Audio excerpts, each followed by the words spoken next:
శ్రీమాత్రే నమః శ్రీ గురుభ్యో నమః. ఇప్పటి వరకు మనము ప్రతి నెల మాస ఫలితాలు చెప్పుకుంటూ ఉన్నాం. అందులో భాగంగా ప్రతి మాసంలో మనకు విశేషంగా కొన్ని యోగాలు వచ్చాయి. రుచక యోగం అని, మాలవ్య యోగం అని, ఇవన్నీ కూడా ఏంటంటే పంచమహాపురుష యోగములలో భాగం అన్నమాట. గోచారంలో ఈ పంచమహాపురుష యోగాలు ఏవే వస్తున్నాయి ఏంటి అనేది చూద్దాం. ముఖ్యంగా మేషరాశి వారికి సంబంధించి అసలు ఈ పంచమహాపురుష యోగాలు అంటే ఏంటంటే కుజుడు, బుధుడు, గురువు, అలాగే శుక్రుడు, శని గ్రహాలు. ఈ గ్రహాలన్నీ కూడా 1వ, 4వ, 7వ, 10వ స్థానాల్లో ఉంటే అది పంచమహాపురుష యోగం అంటారు. ఈ పంచమహాపురుష యోగాలు ఉంటే ఏమవుతుందండి, ఇంకా అద్భుతంగా ఉంటుందా అంటే అలా ఏం లేదండి. పంచమహాపురుష యోగాలు అంటే అద్భుతంగా ఉంటుంది. ఎప్పుడు మీరు కష్టపడతారు, కష్టానికి తగినటువంటి ప్రతిఫలం వస్తుంది, దానికి తగ్గటువంటి సుఖం కూడా అప్పుడే అనుభవిస్తారు. కానీ కష్టం లేకుండా ప్రతిఫలం అనేటువంటిది రాదు. తదుపరి మీనరాశి. మీనరాశి వారికి సంబంధించి విశేషంగా ఈ యొక్క పంచమహాపురుష యోగములు ఏ యోగాలు ఉన్నాయి. ముఖ్యంగా ఈ యొక్క మీనరాశి వారికి ఇప్పుడున్న గ్రహ సంచారాల ప్రకారంగా ఈ పంచమహాపురుష యోగాలు ఏవి లాభిస్తున్నాయి. పంచమహాపురుష యోగాలు అంటే ఏంటంటే కుజుడు కానీ, బుధుడు కానీ, గురువు కానీ, శుక్రుడు కానీ, శని కానీ 1, 4, 7, 10 స్థానాల్లో ఉంటే అది పంచమహాపురుష యోగాల్లో భాగం. అందులో భాగంగా శని గనక స్వక్షేత్రంలో ఉంటే, అంటే సొంత ఇంట్లో వారి యొక్క మొదటి లగ్నంలో ఉంటే వారికి అది శశమహాయోగం. వీరికి ఇప్పుడు శశమహాయోగం కూడా లాభిస్తుంది. గురు తిరోగమనం 8వ తారీఖు తర్వాత గురువు 4వ ఇంట ప్రవేశం చేస్తున్నాడు కాబట్టి అది హంసమహాయోగం, అంటే 2వ పురుష యోగం కూడా లాభిస్తుంది. వీరికి 12వ ఇంట రాహు ఉండడం వలన మభ్య పెడుతూ ఉంటాడు. ఖర్చు విషయంలో జాగ్రత్తగా ఉండండి.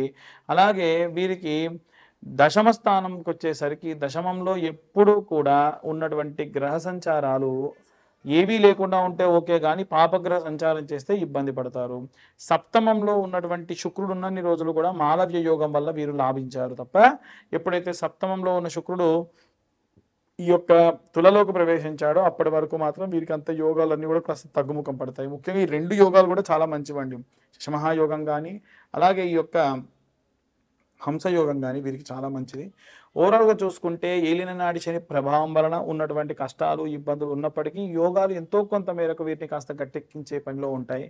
ఓవరాల్గా చూసుకుంటే ఈ యొక్క మీనరాశి వారికి ఉన్నటువంటి గ్రహ సంచారాలు చాలా రకాలైనటువంటివి లాభదాయకంగా ఉన్నాయని చెప్పొచ్చు. 9వ స్థానంలో ఉన్నటువంటివి మన యొక్క డెస్టినీ, అలాగే మనకు ఉన్నటువంటి గత కర్మఫలాన్ని చెప్పేటువంటి విషయాల్లో ఉంటాయి. కాబట్టి 9వ ఇంట ఉన్నటువంటి సూర్యుడు, బుధుడు, కుజుడు ఇప్పుడు ఖచ్చితంగా వీరికి 9వ స్థానంలో ఏదో ఒక 2 గ్రహాలు ఎప్పుడూ ఉంటూనే ఉంటాయి, ఖాళీగా ప్రశాంతంగా ఉండవు. సో దూర ప్రాంతాలు కానీ, ప్రయాణాలు కానీ సర్వసాధారణం. నూతనమైన పనులలో వీరు పాల్గొనడం, అనవసరమైనటువంటి వ్యక్తులతో వాగ్వివాదాన్ని పెట్టుకోవడం, మీకున్నటువంటి పేరు ప్రతిష్టలకు భంగం కలగడం, ఏవైనా సరే ప్రత్యేకమైనటువంటి స్థితిలో మీరు ఉండడం, ఇలాంటివి జరిగే అవకాశం ఉంది. ఓవరాల్గా చూస్తే మీనరాశి వారికి ఈ 2 యోగాల వల్ల లాభమే ఎక్కువగా కనిపిస్తూ ఉంది. ఇక అందరూ కూడా ఏ రెమెడీస్ తీసుకోవాలి, ఏ మంత్రం చదవాలనే విషయాన్ని ఇప్పుడు మనం తెలుసుకుందాం. ఇప్పటి వరకు మనం ఈ రాశి వారికి సంబంధించి గోచారంలో భాగంగా పంచమహాపురుష యోగాల్లో ఏ యోగం ఉంది అనేటువంటి విషయాన్ని మనం డిస్కస్ చేసుకున్నాం. ఇవన్నీ కూడా గోచారంలో భాగంగా చెప్తున్న విషయాలు మాత్రమే. డీటెయిల్గా మీ జాతకంలో అసలు దశ ఏంటి, అంతర్దశ ఏమిటి, మొత్తం 16 భావచక్రాలు ఉంటాయన్నమాట. ఆ భావచక్రాలు ఏంటి అనేటువంటివి డీటెయిల్గా మనం ఒక్కొక్కరి గురించి వారి date of birth, time, place ఉంటే మనం జాతకం అనేది ఇంకా పర్ఫెక్ట్గా చెప్పొచ్చు. అయితే 60-70 పేజీల్లో జాతకం ఇవ్వడము, దాంట్లో వివాహము, సంతానము, వృత్తి, వ్యాపారము ఎలా ఉండబోతుంది అనేటువంటి విషయాలు కూడా మీతో మాట్లాడడం జరుగుతుంది. డీటెయిల్గా చాలామంది ఫోన్లో మాట్లాడేటప్పుడు నేను స్వయంగా వారికి ఏం చెప్తానంటే రికార్డ్ కూడా చేసుకోమంట. ఎందుకంటే ఎవరైనా సరే విషయం ఒక రికార్డ్ అనేటువంటిది ఉంటే పర్ఫెక్ట్గా ఉంటుంది కదా అనేటువంటిది నా యొక్క ఉద్దేశం. అయితే ఇప్పుడు వీరందరూ కూడా ఏ రెమెడీస్ చేసుకోవాలి.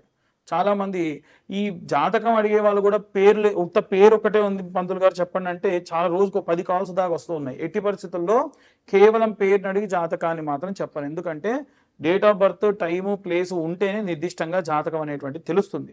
ఈ జాతకానికి కూడా 2025 రూపాయలు ఖచ్చితంగా ఛార్జ్ చేస్తా. ఎందుకంటే నాకు 3 నుంచి 4 గంటలు టైం పడుతుంది. ఫోన్ చేసి డబ్బులు కట్టిన వాళ్ళు కూడా వెంటనే ఫోన్ చేస్తున్నారు. ఖచ్చితంగా ఒక రోజు 2 రోజులు టైం పడుతుంది. ఇప్పటివరకు ఉన్న వాళ్ళు ఒక్కొక్కరిని కంప్లీట్ చేస్తూ మీతో నేను మాట్లాడాలి కాబట్టి. ఇక ఏ రెమెడీస్ తీసుకోవాలి నెలలో అని అడుగుతూ ఉన్నారు చాలామంది. వీలైతే ఎర్ర చందనం లేకుంటే చందనం ముక్క, ఒక చందనం కర్ర, ఒక చిన్న ముక్క తీసుకొని కొనుక్కొని ఇంట్లో గంధం తీయండి. నిత్యము కూడా కొన్ని మనం నీళ్లు పోసి గంధం సానరాయి మీద గంధం తీసి సగభాగం ఒక గిన్నెలోకి తీసుకొని మిగిలిన సగభాగం రాగి చెంబులో వేసుకొని నీళ్లు పోసుకొని మీ ఇంటి నుంచి ఎక్కడైనా దగ్గరలో దేవాలయంలో రావి చెట్టు వేప చెట్టు ఉంటే అక్కడికి కాళ్ళకు చెప్పులు లేకుండా పొద్దున్నే స్నానం చేసిన తర్వాతకి ఎటువంటి అల్పాహారం స్వీకరించకుండా ద్రవ పదార్థాలు మాత్రమే తీసుకొని వెళ్ళండి. ఆంజనేయ స్వామి గుళ్ళో గనక ఈ రావి చెట్టు వేప చెట్టు ఉంటే ఇంకా మంచిది. ఆ గంధం కలిపిన నీటిని పోసి 21 ప్రదక్షిణాలు చేయండి. ఇలా వీలైతే ఈ నెల రోజులు చేయండి. దాని వలన ఏంటంటే నరఘోష నరపీడితములతో పాటుగా విశేషంగా ఏవైనా ఇబ్బందులు వచ్చినా కష్టాలు వచ్చినా ఏవైనా సరే మీకు ఏదైనా పని పెండింగ్లో ఉన్నా మీరు ఈ గుడికి బయలుదేరినప్పటి నుండి ప్రదక్షిణాలు పూర్తయ్యేంత వరకు ఎవరితో మాట్లాడకుండా ఉండాలి. పొద్దున్నే లేవగానే మీ పనులు చూసుకోండి. వీలైనంత వరకు కూడా ఎవరిని తిట్టడము దూషించడము మాట్లాడడం చెడు మాట్లాడడం మాత్రం చేయకుండా ఈ గంధం సానరాయితోని గంధాన్ని తీసుకొని వెళ్ళండి. ఇంకా పిల్లలు ఎవరైనా సరే కాస్త చదువు కోసం ఇబ్బంది పడుతూ ఉన్నారు, చదవట్లేదు, పెళ్ళిళ్ళు అవ్వట్లేదు, సంతానం అవ్వట్లేదు అనుకుంటే గనక ప్రతి బుధవారం రోజు రాత్రి 110 శనగలు స్నానం చేసి నానబెట్టండి. 110 శనగలు కొంచెం దొడ్డు శనగలు పెట్టండి, చోలే శనగలు అంటారు కదా. మరుసటి రోజు ఉదయాన్నే ఈ యొక్క శనగలని సూది దారంతో కూర్చోండి. స్నానం చేసిన తర్వాతకి ఉదయం 7:32 లోపు నవగ్రహాల గుడికి వెళ్ళి ఆ గుళ్ళో ఎడమ వైపు ఉన్నటువంటి మధ్యలో ఉన్నటువంటి బృహస్పతి గ్రహం మెడలో వేసేసేయండి.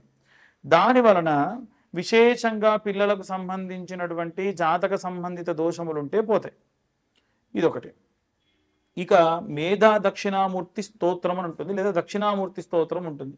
ఈ దక్షిణామూర్తి స్తోత్రాన్ని నిత్యము పొద్దున సాయంత్రం పిల్లలు వినేటట్టుగా చూడండి. వీలైతే మీరు కూడా చదవండి పిల్లల కోసం. అలా చేయడం వల్ల పిల్లలకు ఇవాళ రేపు చాలా మందికి వివాహము సంతానం కాని వాళ్ళు చాలా మంది ఉన్నారు.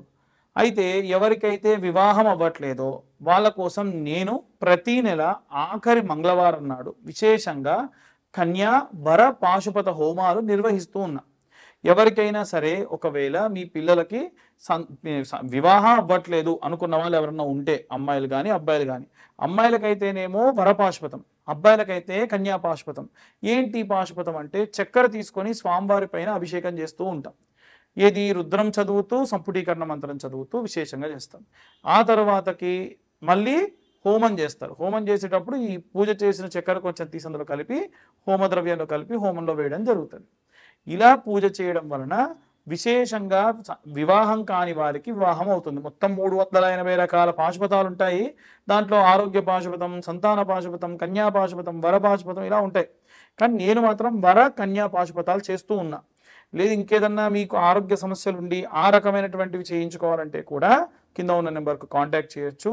జాతక సంబంధిత అలాగే ఈ యొక్క వ్యవహార సంబంధిత విషయాలు ఇవే కాకుండా అమావాస్య ప్రతి అమావాస్యకి కూడా వాంఛిత కామ్య సిద్ధ్యర్థం ఏవైనా మీ కోరికలు ఉంటే కోరికలు తీరడానికి పేపర్ మీద 21 మార్లు మీ కోరికను రాసి హోమం జరిగే స్థలానికి వస్తే హోమం అంతా జరిగేటప్పుడు ఎవరు కూర్చోరు. ఎంతమంది వచ్చినా మీ గోత్రనామాలు చదివి గణపతి హోమం నవగ్రహ హోమం ఇలా చేస్తాం. వాంఛిత కామ్య సిద్ధ్యర్థం ప్రత్యేక మంత్రం చదివేటప్పుడు అందరినీ వచ్చి నిల్చోమని ఆ నెయ్యిలో ముంచి ఆ పేపర్ని వేయమని చెప్తా. ఆ మంత్రం 21 మార్లు మంత్రం చెప్తా. 21 మార్లు ప్రతి ఒక్కరికి కూడా మంత్రం చెప్పినప్పుడు ఆ కోరికలు అలా ముంచి ఆ నెయ్యిలో ఆ హోమంలో వేసేయాలి. ఇలా చేయడం వల్ల ఏవైనా కోరికలు బలమైన కోరికలు ఉండి ధర్మబద్ధమైన కోరికలు ఉంటే ఆ కోరికలు నెరవేరుతాయి.